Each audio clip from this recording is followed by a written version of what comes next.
Hello everybody, hope everybody's doing great today. Appreciate those who watch this video. I hope you enjoy it. If you're somebody who loves the samurai and you love stories, something like the Hunger Games or Battle Royale, where you have people trying to kill off people for some sport, this is the show for you.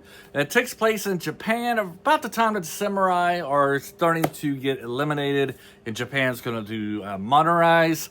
And it's fantasy story here though. The government or some corrupt officials of the government decide to have a great old tournament involving all the samurai together with the object of them killing each other off so they can eliminate the samurai, and you got a big reward at the end. Story follows a young guy, I guess not too young, but a man who has a family, has a wife and 2 kids. He was once a great samurai general, and his family is sick, so he's needed some money to get some medicine so that they can overcome this illness. Unfortunately, his daughter dies, and so his wife is sick, and his son is sick as well. So he decides to join this tournament to get some money. Behind the scenes, we have a corrupt official. It looks like he's trying to gather power for himself to make him the new leader of Japan, though that part of the story is still really unclear at this time. I'm just trying to put 2 to 2 together as I'm following along the story. The storytellers, the writers do an excellent job. By the way, I guess I should have said this up the top.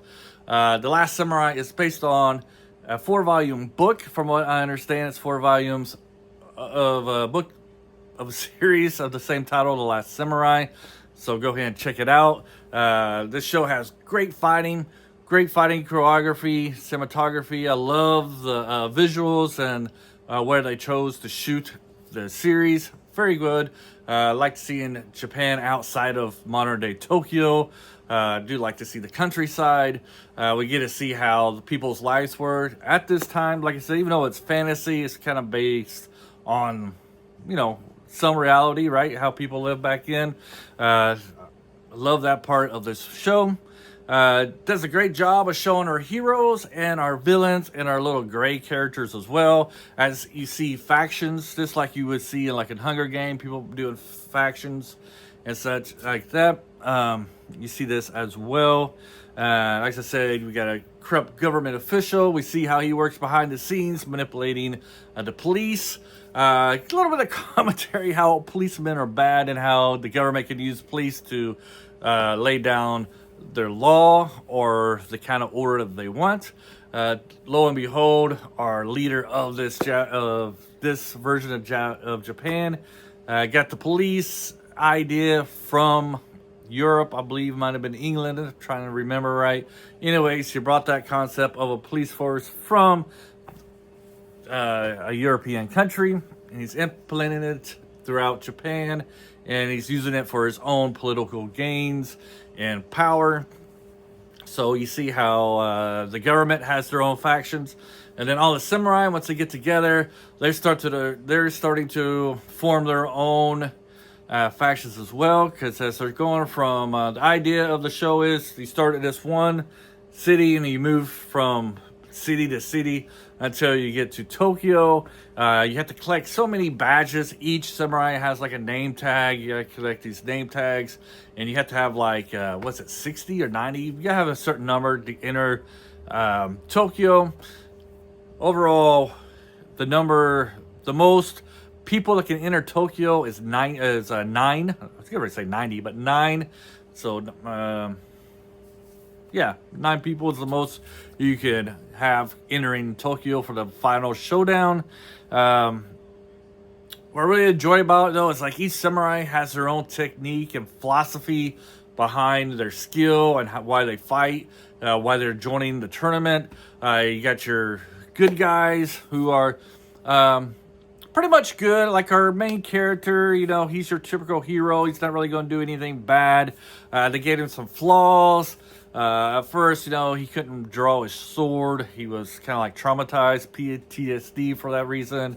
And you got another guy who's like the main villain of the season, who's out for revenge on our hero, and he has no qualm about killing innocents. So just look at him the wrong way, he'll kill you. He has great power and strength, and of course we get the big showdown between our hero and him at the end. And then the show does an excellent job of building up future villains.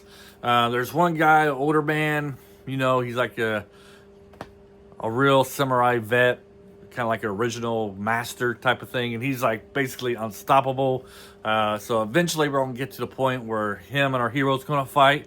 I'm hopeful for that one. It's gonna be a cool showdown. You got a police guy who used to be a samurai attached to our main character as well. He has his own reasons for joining in the government instead of being with the samurai. And then the samurai has his own, came from his own samurai family, a group of guys and gal who were taught by the same master. They're together now, and you got people planning to backstab people in the back. It's a great show. Probably not really explaining it very well, but it's definitely a good watch if you're into, like I said, those Hunger Game types. I would say it's Hunger Games, but a little bit better. At least I like it a little bit better, just because you got in Hunger Games, it seemed like the government was just all one, united front. In this one, we show that the government is not united. You got some people in the government trying to figure out who's behind this tournament, what's their motive, stuff like that. And then the samurai, the people, who are actually doing the killing, they all got their own motivations. They weren't made to join this. They all volunteered to get money, because once the samurai were eliminated, they lost that source of income for themselves. So, they're just trying to survive. And then, you do got the different philosophies of the samurai. Really enjoy that. I think you'll enjoy it too, especially if you're into those type of shows. It's on Netflix. I think it's only like 6 or 8 episodes. I'm trying to think of that. So, trying to think of that off the top of my head. I don't have any notes with me on it right now, but anyways, definitely a good show. Check it out. Easy to binge. I think I watched all episodes in like 2 days. Each one's roughly an hour long, and I will say though, it gets kind of gory. A lot of blood, heads getting chopped off, maybe hands and arms as well. But yeah, check it out. Have a great day, and let me know if you've already seen this. Let me know in the comments below. Did you enjoy it? Did you not? And thank you for hanging out for 8 minutes. Bye.